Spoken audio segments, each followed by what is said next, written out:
एक गरीब आदमी अपनी बीमार माँ को बचाने के लिए अपनी ही पत्नी को गांव के अमीर सेठ के पास गिरवी रख देता है। लेकिन उस रात हवेली के अंदर ऐसा क्या हुआ कि अगली सुबह पूरा गांव डर से कांप उठा। और आखिर वो नकाब वाला आदमी कौन था जो आधी रात हवेली में घुसा था? कहानी का आखिरी सच जानकर आप भी हैरान रह जाएंगे। राजस्थान के एक छोटे से गांव में कालू नाम का एक बंजारा रहता था। वो गांव घूमकर सामान बेचता था, कभी चूड़ियाँ, कभी खिलौने तो कभी कपड़े। दिन भर धूप में भटकता, तब जाकर रात को उसके घर चूल्हा जलता। लेकिन उसकी गरीबी में भी एक चीज बहुत खूबसूरत थी, उसकी पत्नी रूपा। रूपा सिर्फ सुंदर ही नहीं थी, उसका दिल भी बहुत साफ था। वो हर मुश्किल में अपने पति के साथ खड़ी रहती थी। लेकिन शायद किस्मत को उनकी खुशी मंजूर नहीं थी, क्योंकि एक दिन पूरा गांव भयंकर सूखे की चपेट में आ गया। लोग भूखे मरने लगे और कालू का काम पूरी तरह बंद हो गया।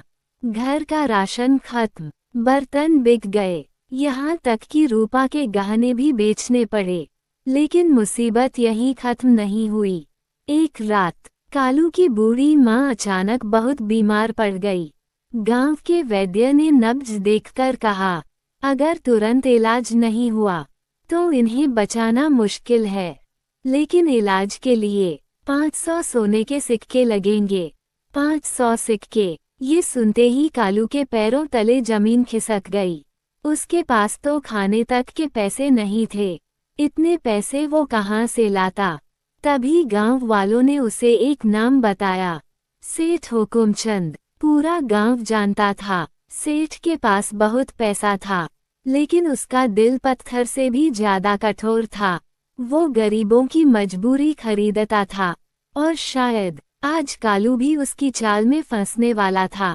अगली सुबह कालू अपनी पत्नी रूपा को लेकर सेठ की हवेली पहुंचा। हवेली देखकर ही डर लगता था। ऊंची दीवारें, बड़े दरवाजे और अंदर बैठे थे सेठ हुकुमचंद। सेठ ने कालू की हालत देखी और हल्की मुस्कान के साथ पूछा, कितने पैसे चाहिए? कालू हाथ जोड़कर बोला, सेठ जी, माँ की जान बचानी है, 500 सिक्के चाहिए। सेठ कुछ देर तक सोचता रहा, फिर बोला, पैसे मिल जाएंगे, लेकिन बदले में कुछ गिरवी रखना पड़ेगा। कालू बोला, मेरे पास अब कुछ नहीं बचा। तभी सेठ की नजर रूपा पर पड़ी और उसकी आंखों में गंदी चमक आ गई। वो धीरे से बोला, तो अपनी पत्नी को गिरवी रख दे। ये सुनते ही कमरे में सन्नाटा छा गया। कालू गुस्से से कांप उठा, सेठ, गरीब हूँ, लेकिन अपनी पत्नी का सौदा नहीं करूँगा। सेठ हंस पड़ा, सोच ले, तेरी माँ की सांसें गिनती की बची हैं। इज्जत बचाएगा या माँ की जान? कालू टूट चुका था। एक तरफ माँ, दूसरी तरफ पत्नी और बीच में उसकी गरीबी। तभी रूपा ने धीरे से उसका हाथ पकड़ा और कहा, अगर मेरी वजह से माँ बच सकती है तो मैं तैयार हूँ। ये सुनते ही कालू की आंखों से आंसू बहने लगे। रात का समय था, पूरा गांव जाग रहा था, क्योंकि आज पहली बार किसी आदमी ने अपनी पत्नी को गिरवी रखा था। लोग छिप छिप कर देख रहे थे। जब कालू रूपा को लेकर हवेली पहुंचा, सेठ ने पैसे दिए और रूपा को अंदर ले गया। जैसे ही कालू बाहर निकला, हवेली का भारी दरवाजा बंद हो गया और अंदर सेठ धीरे धीरे रूपा की तरफ बढ़ने लगा। रूपा डरकर पीछे हटने लगी। उसका दिल तेजी से धड़क रहा था। उधर बाहर कालू हवेली के बाहर बैठकर रो रहा था। उसे लग रहा था उसने अपनी पत्नी नहीं, अपनी आत्मा बेच दी है। लेकिन उसी रात कुछ ऐसा हुआ जिसने पूरे गांव की किस्मत बदल दी। आधी रात अचानक हवेली के अंदर से जोरदार चीख सुनाई दी, बचाओ! पूरा गांव जाग गया। लोग मशाल लेकर हवेली की तरफ दौड़े, लेकिन अंदर का नजारा देखकर सबके होश उड़ गए। सेठ जमीन पर पड़ा था, कमरे में आग लगी हुई थी और रूपा गायब थी। हाँ, रूपा हवेली में कहीं नहीं थी। तभी एक बूढ़ा नौकर कांपती आवाज में बोला, मैंने देखा था, आधी रात को एक नकाब वाला आदमी हवेली में घुसा था। अब पूरा गांव डर गया। आखिर वो आदमी कौन था और रूपा कहाँ गायब हो गई? 3 दिन तक कालू अपनी पत्नी को ढूंढता रहा, जंगल, नदी, पहाड़, हर जगह। फिर एक रात उसे जंगल के बीच एक पुराना मंदिर दिखाई दिया।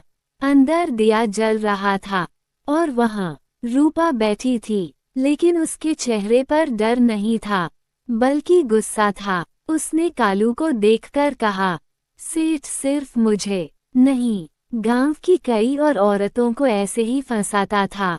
फिर उसने हवेली के तहखाने का राज बताया, जहां गरीबों की जमीन के कागज, गहने और पैसे छिपाकर रखे जाते थे।